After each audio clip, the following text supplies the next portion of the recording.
laying down on your back, and providing it's comfortable, you've got some extra support for the back of the head. So something that you perhaps use for book openings, a little thicker.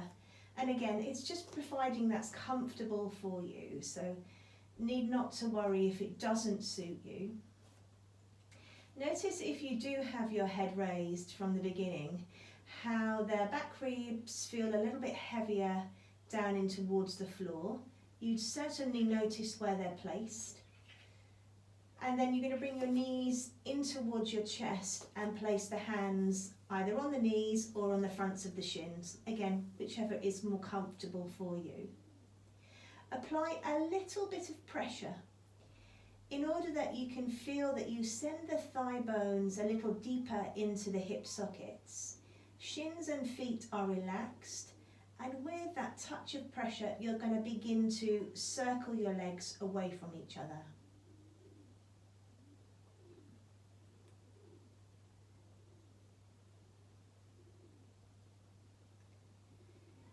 So the circles are happening in different directions. Your knees will be moving away from each other and then back towards each other at some point.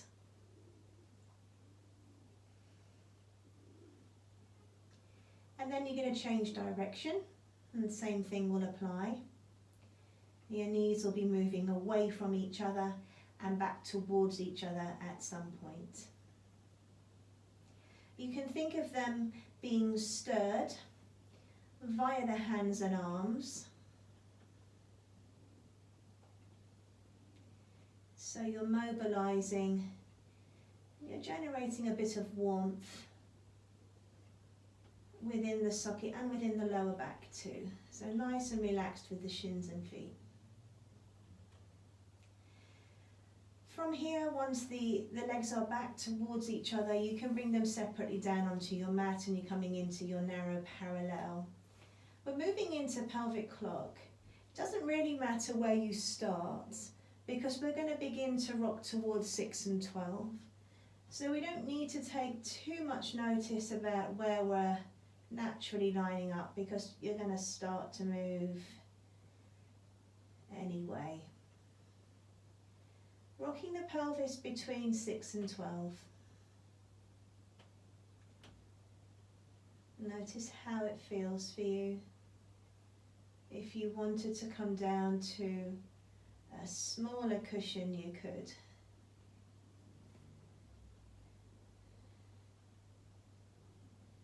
You can add some breath out as you tilt towards 6 and some breath in as you rock the pelvis away, and you could come a little slower if you needed to. Notice how it feels for you. Just see if you can gauge as to where your center point is between both of those numbers on the clock, and then start to rock the pelvis between 3 and 9.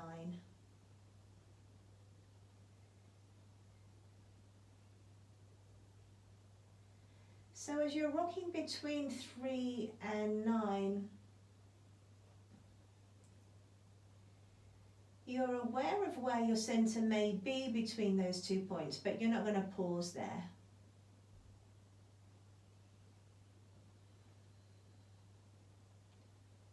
Again, think about the tilt action of the pelvis and the quietness of the legs. Again, pause in your center. You're going to tilt to 6 first and then come round the edge of the dial of the clock. So around to 3 and then to 12 and then to 9 and back to 6. And we're going to do 4 circles in total. So 3 to 12 to 9 to 6. Notice how it feels for you. Are there points as you move around the edge of the dial that you don't quite manage to navigate? See if you can slow down there to feel that you can really sense those points. And then you're going to finish off back in 6. From 6 you're going to change direction. You go across to 9 first, 12, 3, and then back to 6. And again, your movement could be smaller. Imagine that you're skirting around the center point of the sacrum. And notice how it feels for you just to be moving in this way. Once you've done 4 circles or thereabouts, you're going to bring the pelvis into a center point. Again, take stock, notice how it feels in the neck. You could come off your head cushions now, or you could stay here for arm arcs. I'm just going to bring myself down to one of the thinner cushions for arm arcs. Still hoping to feel that the back ribs are down on the floor there. And then that's my focus as I inhale to take the arms up and back, and exhale to bring the arms all the way back down again. So can I breathe into the back ribs as such in order to feel that they connect a little more with the ground. So I'm aware that I'm not going to be flaring my rib cage at all to take my shoulders to this place.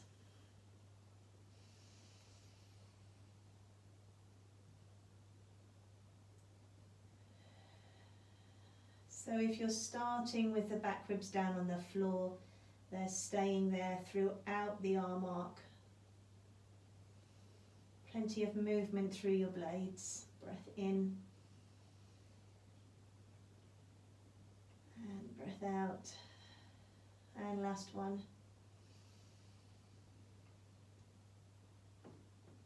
And breath out. If you take your fingers to the ceiling, we're going to come into open and close. So you'll breathe in and open the arms out to the side. And you'll breathe out and take the arms back to the ceiling. Inhaling, just notice how you're feeling not only through the back ribs now, but how's the clock doing? Did you manage to maintain that? Inhaling wide. And exhaling. And you could almost treat the arm arc series as a breathing setup too. So wide into the floor behind you. And you're going to notice some rise and fall through the front body. That's fine. Plenty of breath. And that's going to determine your pace. After you've done this last one, you're into shoulder drops. Exhaling, backs of the shoulders peel away from the floor. Inhale and they reconnect. As the backs of the shoulders peel away and the fingertips reach up, the sternum begins to slide and drop back.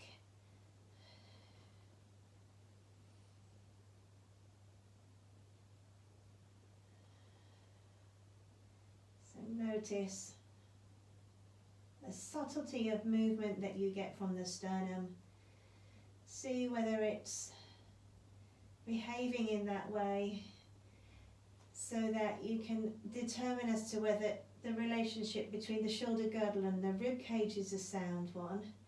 So you might find that with the shoulder blades down on the floor, there's a tiny bit of space there, just in between the blades behind you. It might be helpful for you to think about dropping the sternum into that space each time you reach up. And in fact, that's how we're going to curl up. Really thinking about the sternum and its action. Before we do curl up, we're going to come into bridging. So head cushions away completely now, and the legs just checking in with that parallel. Notice your starting position, center of your dial, and you're going to work to return here each time. If you take a breath into the back of the body, as you breathe out, the sternum begins to soften. You'll feel that you fill up some space behind you as you stand into the feet. There's a scooping forward and up feeling still, and you're continuing to wind the dial back on the side of the hips. Take a breath in, and as you breathe out, soften here once more. Spread the back ribs. They're going to spread away from each other and head back down towards the floor along with your sit bones. Breathing in. As you breathe out, sternum softens. Stand down into your feet. Send the pelvis forward and up, turning the dial on the side of the hips. Big toes, inhale when you're up here. As you exhale, soften, spread the back ribs.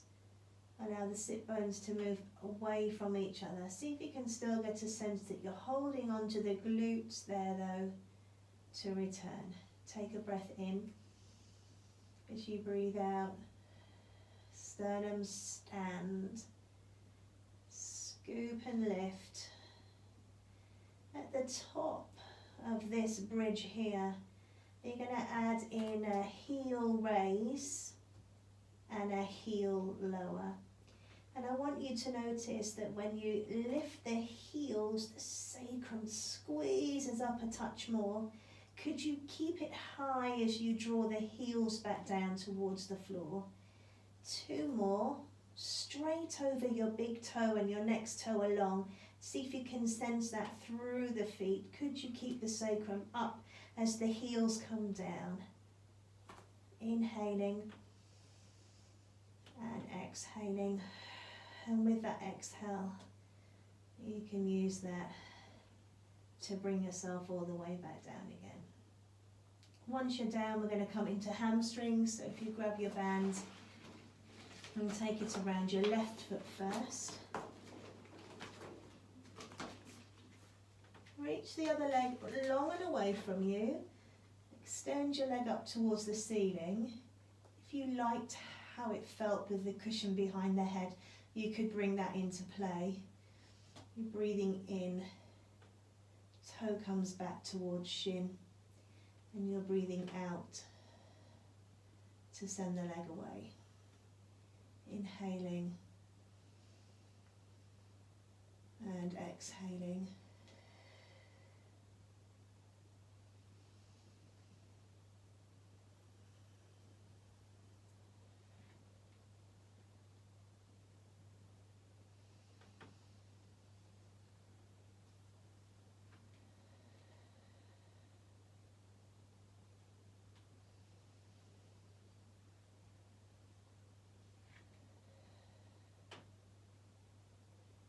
This is going to take you into circles. We're going to do small circles.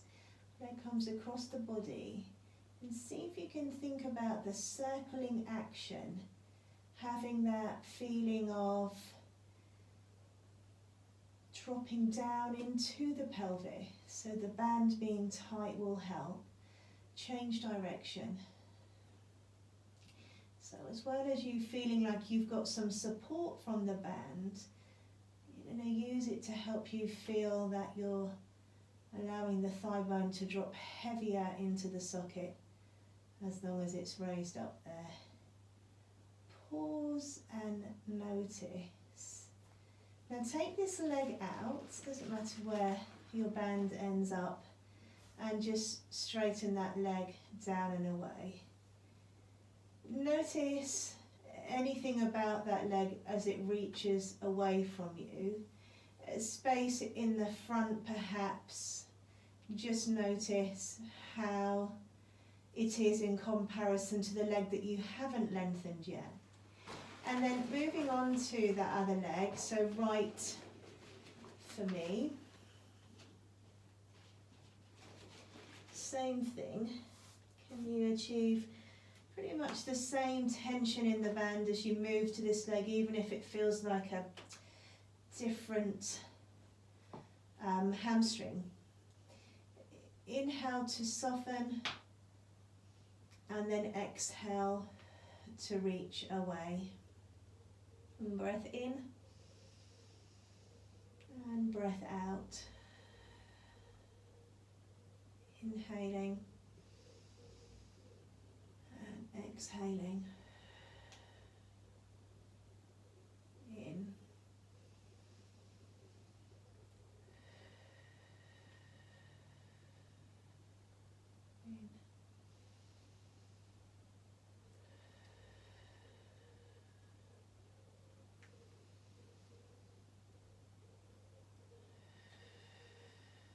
Last one.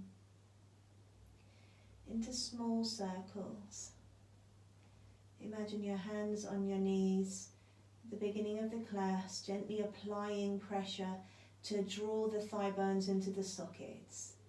Can you sense that the band could be doing the same here? Change direction, applying some pressure to the sole of the foot, continuing to feel the thigh bone dropping into the socket. That's it. And then pausing there. So you'll take the bands away. You don't need that for now. And we're going to come into book openings and chalk circles. So you want plenty of space around you, and you're going to come back onto your head cushion. Soles of the feet are in line with the back of the head.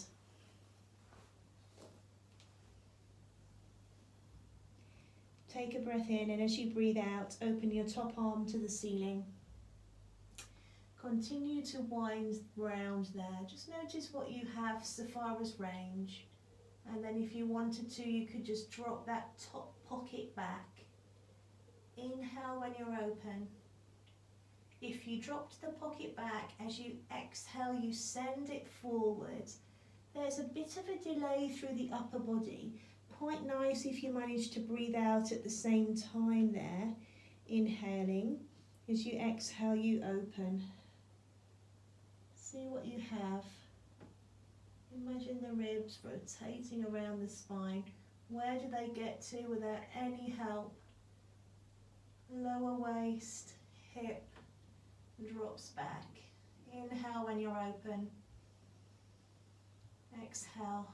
Pocket goes forward, arm is delayed. That brings you all the way back onto your side. Take a breath in. As you breathe out, you open. And you continue to rotate. Inhale when you're open. And exhale. I'll do one more of these. Taking a breath in. Breathing out to open.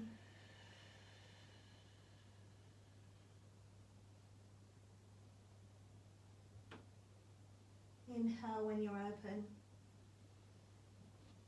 and then exhale to nudge back forwards and bring yourself back.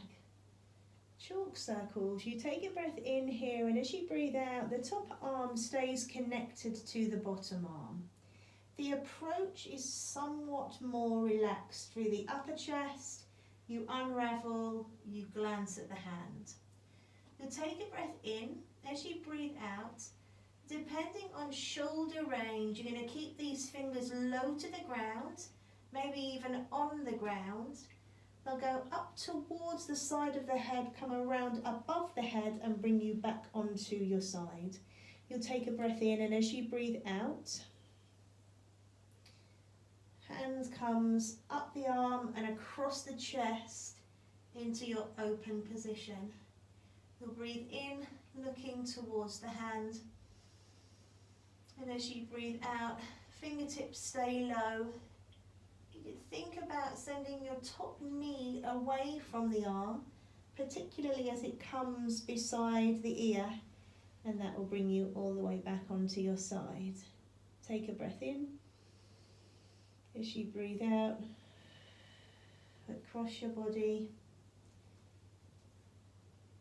and glancing. Inhale when you're open. Exhale, up you go. There's a reciprocal reach down with that leg to bring you onto your side. And last one, breath in as you breathe out. Around and open. As you exhale, fingertips are low. You can keep the hand hovered throughout if you needed to, and that will bring you back onto your side. Same thing on the other side. Nice relaxed feeling for the chalk circles. are slightly less formal than the book openings. So the book openings does require that really good setup and organisation from the start. Slightly more strict so far as I'm going to breathe out and look at the hands to the ceiling for sure. I'm going to see if I can keep the waist and the lower back out of the movement right until the very end, and they'd love to join in a little sooner. Breath in when I'm here. As I breathe out, that top pocket goes forward. Leave the arm behind as much as you can so you get some opening through the chest and shoulder. Breath in. As you breathe out, opening.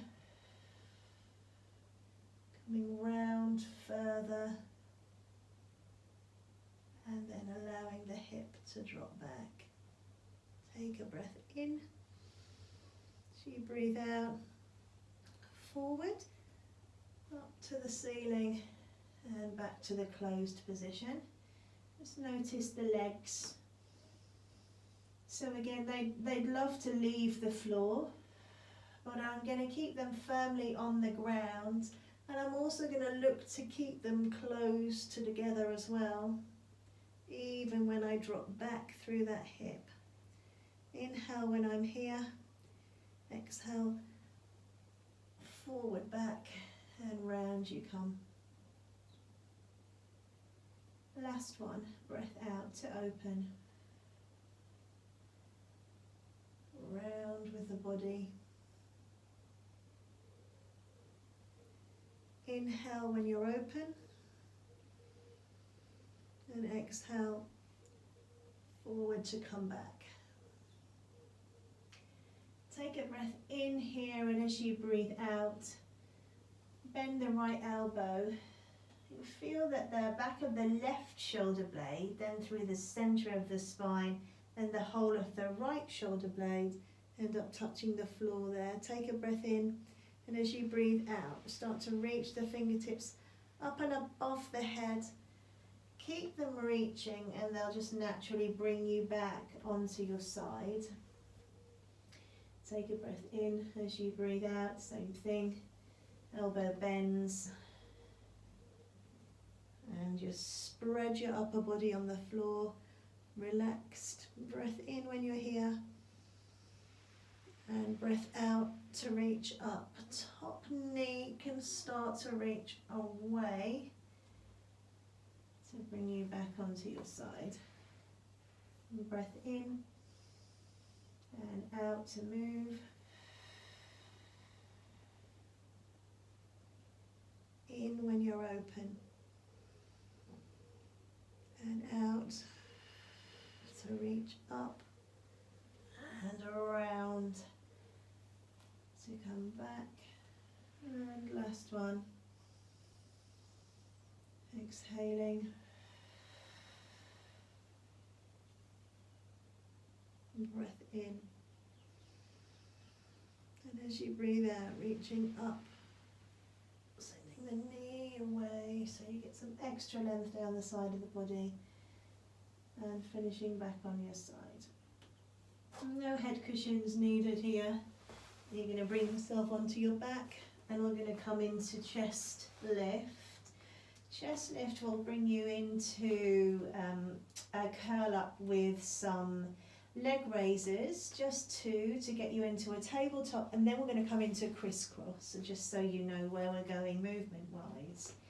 So you're on your back and you've gone, have I got enough space? Have I placed my shoulder blades, ribs and pelvis centrally? You can have a look at the body as well if you needed to double check that. Now we're looking at this sternum softening approach, and with the elbows, both of them bent, might feel slightly different through the back of the shoulder. But you're going to take a breath in, and as you breathe out, think about that lengthening through the crown of the head. The sternum softens, the ribs start to draw in, and that brings you up in your curl up. You'll inhale to lay yourself back down again. Exhaling to create some length. Sternum, ribs follow, and then inhale to lay yourself back down again. Breathing out, lengthening, sternum, ribs to flex, and then inhale to lay yourself back down again. When you're up in this next curl up, you're going to stay here. So as you breathe out, you'll lengthen sternum, ribs to bring you up into your curled up position. Take a breath in, and as you breathe out, float one knee. Inhale with your leg raised, and as you exhale, take the other leg up as well. I'm going to come into crisscross here, so as you breathe out, you're going to rotate to your knee, reaching one leg long, and exhale and switch. And coming to 4. We're going to go to 8, 5, ribs to hips, 7, and 8. Knees bend in. From here, lay yourself down, but as you breathe out, legs will move away, chin nods to chest, and you're going to start rolling up and rolling down. So once you're up and you're seated, you'll take a breath in. As you breathe out, feet go down and forward. Imagine you're trying to stretch your mat away from you in order to begin that tilt back towards your ribs. Draw your feet back towards you just when you need them. Keep tilting, and that'll bring you onto your back. Take a breath in. As you breathe out, backs of the legs will go away. Sternum, ribs, elbows deepen to bring yourself up. Inhaling, exhale, feet go down and forwards. Keep tilting.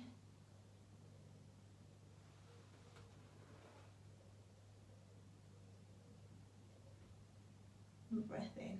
As you breathe out, backs of the legs go forwards.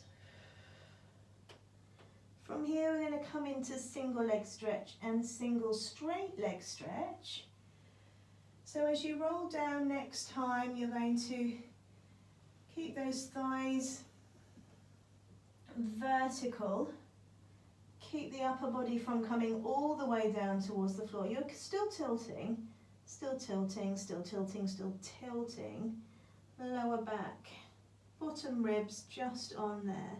And then you'll bring one knee into your chest, find your arm position, big toe firing straight in front of your nose. And you'll exhale and you'll switch. Big toe straight in front of your nose as it leaves you. There's an upward feeling from the shin, which helps with that downward feeling from the torso. And exhale to deepen each time. And last one. From here, that leg extends. Same idea. If you send it forward, it's going to give you a little bit of height so that you can exhale and switch. Forward and let go. And switch.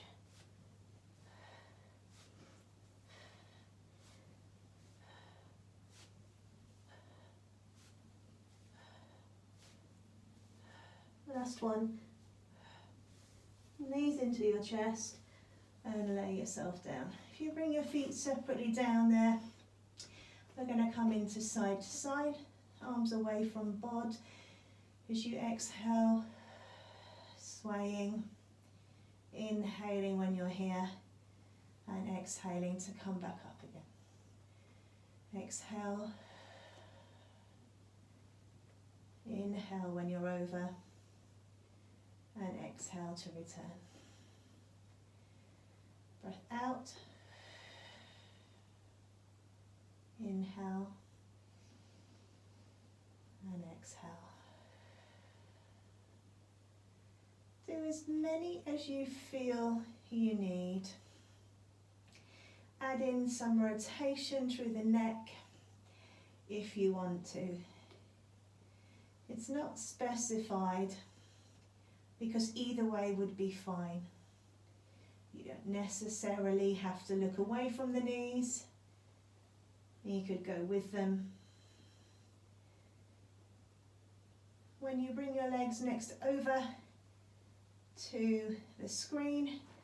That's going to bring you over onto your side. We're going to start with mermaid, and we're going to take mermaid into side twist.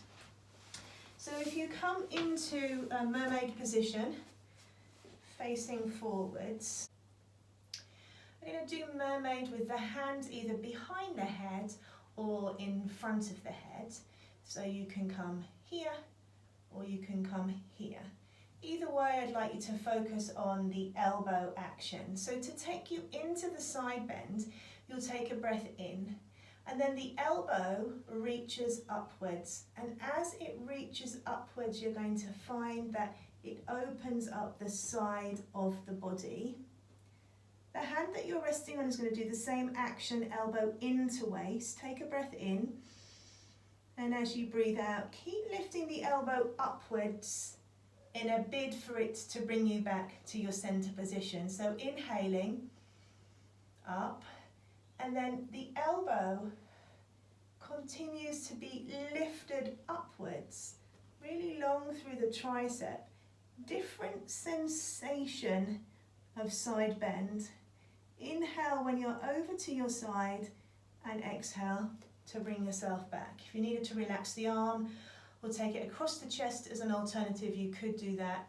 You could also do your last one with the arm straight up by the ear. But the bending movement is an upwards. And then exhale. So we're coming into twist now. Now with twist, similar look and setup to side bend on the arm. If you don't perform side bend on the arm and hand there, and you come onto the forearm, you can still do exactly the same thing on the forearm. So you'll now come into forearm position with 2 straight legs. So set up, if you were doing side bend, this back leg comes over and heel is going to be connected to front of foot. And this is the one where you edge down with your back leg to take you up there. Once you're up there in a side lift position, your front foot comes onto the inner edge, so you'll have an outer edge foot and an inner edge foot. This hand will do the same thing as it's done before in side bend. It's an overly reached arm away from you. So think side lift first. You don't have to come up into too much of a bend. If you edge down with your bottom leg, you start to push and hover through the pelvis. And you're going to take your arm up towards the ceiling and think about that front of inner border of front foot, outer border of back foot. Now to take you into twist, you push with this hand, a little bit like you do when you come down, and you take the arm underneath, wrapping your body through. You can think ribs to pelvis. Take yourself open and hold. 2 more. Push, pike, ribs to pelvis to go through that hole and rotate. Carefully, because your spine will want to whiz and unravel. Last one. Push, ribs to pelvis, head goes through, piked hips. Bring yourself back to center carefully, and then sit yourself back down again. You can do the same on the other side. 3 in a row is pretty tough. You could easily do 1, come down, go up, and do another instead. So you're in your mermaid position first, and we're mermaiding with hands either behind head or forehead, depending on shoulders. Breathe in to go upwards, and as you breathe out, the elbow reaches up more to take you into your bend. Take a breath in, and as you breathe out, keep on lifting upwards with it to bring you back to center. Inhale to go up. Exhale. Pointed elbow, reaching up and away from you to take you into your bend. Breath in when you're there, and then breath out to bring you back. 1 more. Inhale, change your arm position if you need to. Elbow goes upwards. Keeps reaching upwards just to really open the side of the rib cage. Breath in when you're here and breath out to bring yourself back. Same idea with twist. Back leg comes over. Heel is connected to foot there. Front foot will end up on the inner border, which helps bring the leg into parallel, and you're edging on this back leg. If you needed to, you could come onto your forearm and do the same up and the same through, but on your forearm instead. Overly reaching this arm. Looking for side lift position, so not necessarily that banana shape that we've been doing in side bend. So if you push down, edge that foot, so it feels like the back leg that's pushing down for the hip to hover, and you take your arm to the ceiling. From here, if you push into the arm that you're on, so that you can pike your hips back and take your arm through the hole. You're going to think rib cage around to opposite hip, crisscross like. Unravel, but slowly, because your body will want to come out of that quite quickly. Pushing down, lifting hips, rotating through. Notice how it feels for you. Slowly unravel. You're going to have to control that. And then pushing and piking once more, taking the hips up. Round you come. You come back to your open position and then carefully sit yourself back down again. From here, we're going to come into a plank position. You're going to lower yourself down as if you're coming into full push-up. It's body tension. You hold and hover, and then you relax your body fully to the ground. So into your hands and knees position to start off with. If you wanted to, you could just come and lay down on your front. We're going to come into swan from here. So as you breathe out, pushing down into the floor with one hand and one knee, doesn't matter which. Slide one leg away from you and curl the toe under. Back of the neck is long, back of the head is up and in line. Push down into the floor to take your other leg away.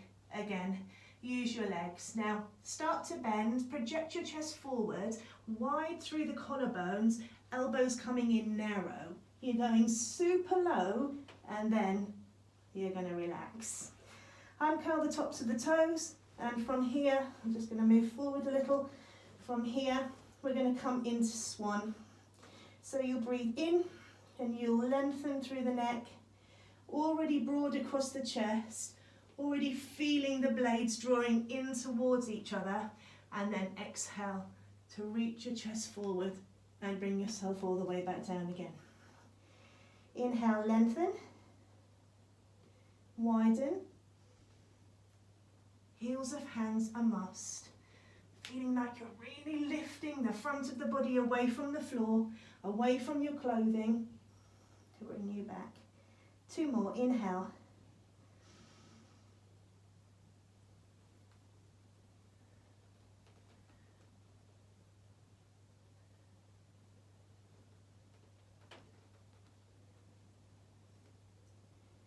Last one.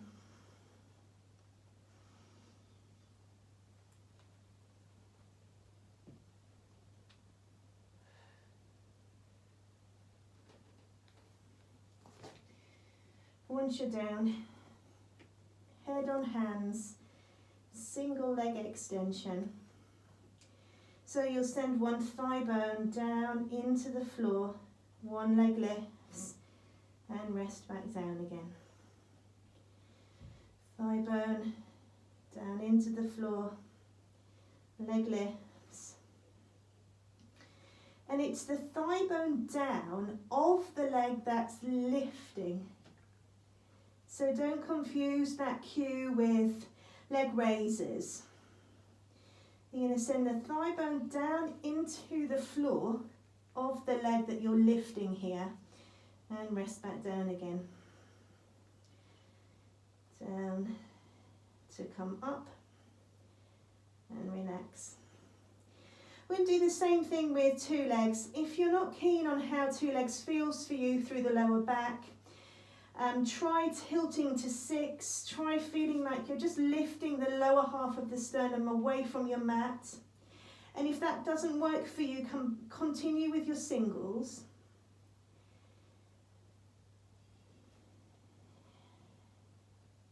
We're going to use a breath out here because we're going to add it in with the upper body of swan. So exhale, thigh bones pushing down, legs floating, and then legs lowering. Thigh bones pushing down, legs floating, and legs lowering. And last one, thigh bones down, legs floating, and legs lowering. Bring your hand back to swan, coming into swan 2, where you inhale to create length, width, picking up the front of the body, heels of hands. As you exhale, start to reach your legs long and away from you as you bring your head back down towards the floor. Inhaling to come upwards, exhaling to take yourself back down again. You can pick up the speed here depending on how it felt for you.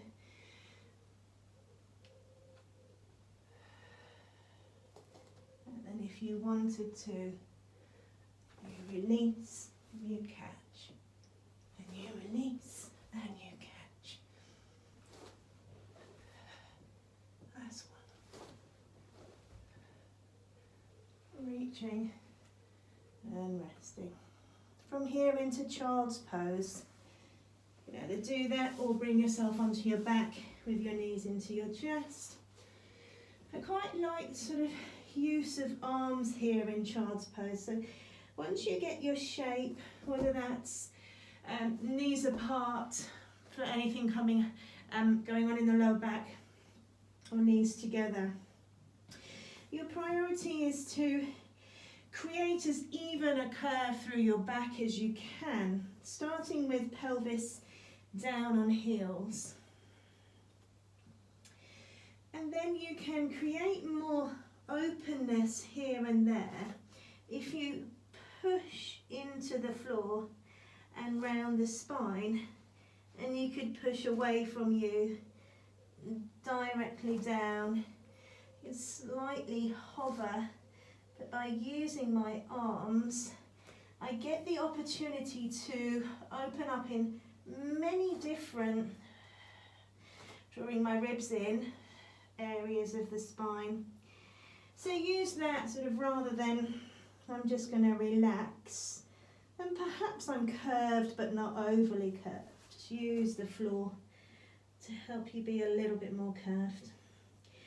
You could reverse roll up from here. I'm just going to stand up. And then if you take yourself to the back of your mat in your narrow parallel,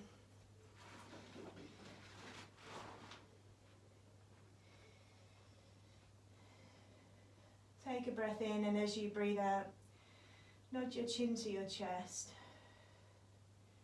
Relax and let go as much as you can. So there's a feeling of continuous lift. This motion comes upwards and over. The whole way down you go. Nevertheless, you're letting go of the weight of the hands and the head as you come down there. And interestingly, you may feel there's a loss of tension if you soften your knees or give in, or perhaps they're not quite straight.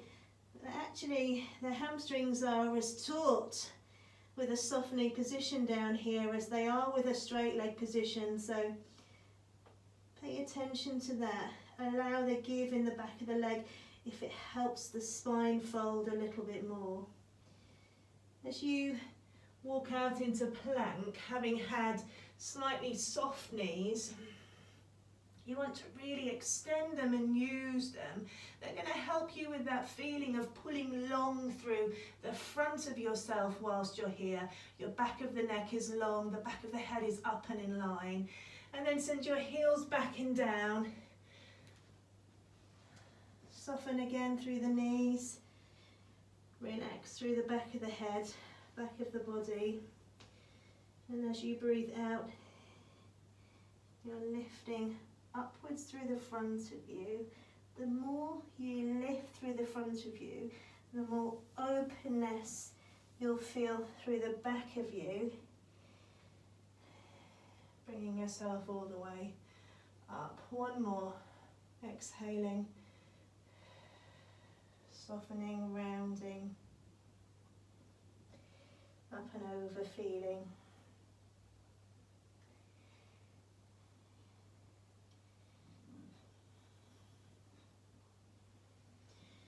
Soft knees, high hips.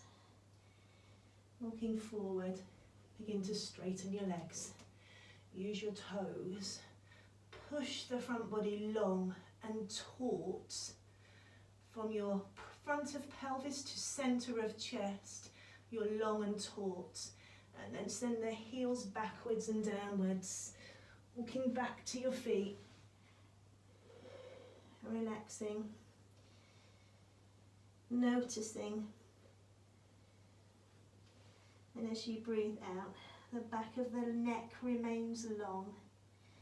Dangly arms. Front of the body lifting and drawing into the back of the body. To unravel and bring yourself up to stand.